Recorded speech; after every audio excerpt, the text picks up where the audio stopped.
అప్పుల బాధలు వెంటాడుతున్నాయా? అయితే 6 JVR వారి జాతిరత్నాలు ధరించండి. నమస్తే, welcome to our channel.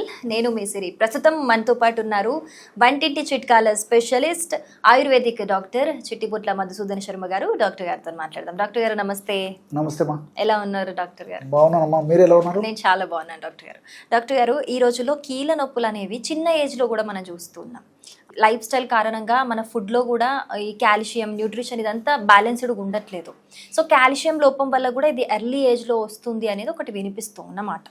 So ఈ కాల్షియం అనేది మంచిగా పెంచుకోవాలన్నా, అలాగే ఎర్లీ ఏజ్లో కావచ్చు, లేకపోతే ఆల్రెడీ కీళ్ళ నొప్పులతో బాధపడుతున్న వాళ్ళకైనా సరే అవి తగ్గాలంటే ఒక మంచి హోమ్ రెమెడీస్ చెప్పగలరా డాక్టర్ గారు? తప్పకుండా. ఇక్కడ ఒకటి మనం గమనించాలి, కాల్షియం లోపం వల్ల కీళ్ళ నొప్పులు, ఎముకల నొప్పులు ఇలాంటివి వస్తుంటాయి, కండల నొప్పులు కూడా వస్తుంటాయి. ఇది వాస్తవ సత్యం. ప్రధానమైన కారణం, మిగతా అనేక రకాల కారణాలు ఉన్నప్పటికీ కాల్షియం లోపం వల్ల ఎక్కువ శాతం మందిలో ఇలాంటి సమస్యలు వస్తుంటాయి.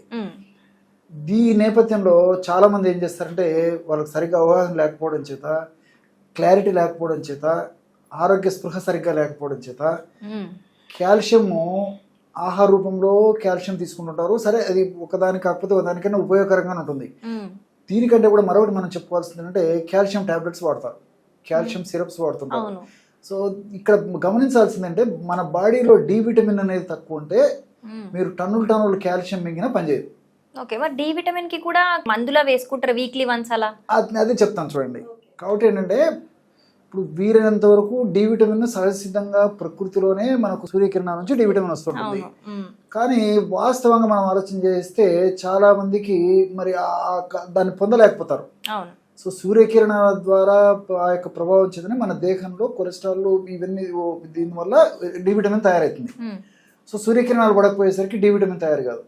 మన దేహం మనం తీసుకున్నటువంటి ఆహార పదార్థాలు తీసుకున్నటువంటి కాల్షియం జీర్ణం అయ్యేసేసి రక్తంలో కలవాలంటే డి విటమిన్ అవసరం. సో డి విటమిన్ లేకపోయేసరికి మీరు కాల్షియం ఎంత తీసుకున్నా అది పట్టదు. దానివల్ల ఈ సమస్యలన్నీ వస్తుంటాయి. కాబట్టి మరి చిన్న వయసు వాళ్ళకు ఇదే సమస్య ఉంది, పెద్ద వయసు వాళ్ళకు ఇదే సమస్య వస్తుంది.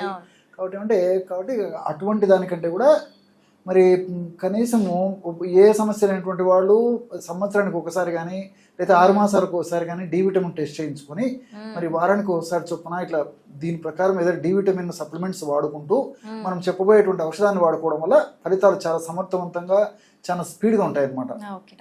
సో ఆహార పదార్థాల పరంగా మనం ఆలోచన చేసినట్లయితే నువ్వుల్లో చాలా ఎక్కువగా కాల్షియం ఉంటుంది. అదేవిధంగా డ్రై నట్స్, డ్రై ఫ్రూట్స్, ఆకుకూరలు వీటిలో అంతా కాల్షియం పుష్కలంగా ఉంటుంది అనమాట. కాబట్టి ఇలాంటి సహజసిద్ధమైనటువంటి ప్రకృతిలో దొరికేటువంటి ఆహార పదార్థాలను కూడా బాగా మనం ఫ్రీక్వెంట్గా తరచుగా వాడుకుంటూ ఔషధాన్ని కూడా మరి ఈ కీళ్ళ నొప్పుల సమస్య తగ్గేందుకు మంచి ఔషధం తయారు చేసుకొని వాడుకోవడం వల్ల ఈ సమస్య నుంచి చాలా త్వరగా బయటపడవచ్చు. సో కాల్షియం గురించి అడిగారు కాబట్టి కాల్షియం ఎక్కువగా ఉన్నటువంటి నువ్వులతోనే ఫార్ములా చెప్తాను చూడండి. దీనికి ముఖ్యంగా నల్ల నువ్వులు చాలా చక్కగా ఉపయోగపడతాయి. నల్ల నువ్వులు అవి మామూలుగా శనిదేవుడు కని వాడుతుంటారు. నువ్వులు చాలా రకాల తెల్ల నువ్వులు, గోధుమ నువ్వులు, నల్ల నువ్వులు, మిక్స్డ్ నువ్వులు ఉన్నాయి. కానీ ఔషధ పరంగా మనం ఆలోచన చేసినట్లయితే కాల్షియం కూడా తెల్ల నువ్వులు మిగతా నువ్వుల కంటే కూడా నల్ల నువ్వుల్లో కాల్షియం ఎక్కువ ఉంటుంది. నల్ల నువ్వులను కాస్త వేయించేసేసి ఒక 50 grams తీసుకోవాలి. మిక్సీలో వేసేస్తే బాగా కలిపేసేస్తే బరగ చూర్ణం లాగా తయారైపోతుంది. ఎందుకంటే దానిలో ఆయిల్ కంటెంట్ ఎక్కువ ఉంటుంది కాబట్టి మెత్తగా పొడి కాదు, మొత్తం కలిపేసేయాలి చూర్ణం లాగా. అదొక 50 grams తీసుకోవాలి. రెండవ పదార్థంగా శొంఠి, శోధించేటువంటి శొంఠి. కీళ్ళ నొప్పులకు శొంఠి చాలా పవర్ఫుల్గా పనిచేస్తుందండి. ఆ శొంఠి పొడి మనకు మార్కెట్లో దొరుకుతుంది, ఒక 50 grams తీసుకోవాలి. మూడవది అశ్వగంధ చూర్ణం. ఈ అశ్వగంధ చూర్ణం అనేది మనకు మార్కెట్లో దొరుకుతుంది, అశ్వగంధ చూర్ణం. ఇది ఒక 50 grams తీసుకోవాలి. ఈ 3 పదార్థాలు 50 grams చొప్పున తీసుకోవడం వల్ల టోటల్గా 150 grams ఔషధం తయారైపోతుంది. మొత్తం కలిపేసేయాలన్నమాట. ఈ 150 grams ఔషధము మనకి 1 monthకి సరిపోతుందండి. పెద్దవాళ్ళ డోస్ చెప్తున్నాం చూడండి. సో రోజుకి 5 grams చొప్పున వాడితే 1 monthకి 150 grams. క్యాలిక్యులేషన్ సరిపోయింది కదా. సో ఔషధం ఆ విధంగా తయారు చేసుకుని మనం పూర్తి చేసిన తర్వాత మళ్ళీ ఫ్రెష్గా తయారు చేసుకొని వాడుకుంటున్నారు. ఒక 2-3 రోజులు అటు ఇటైనా పర్లేదండి.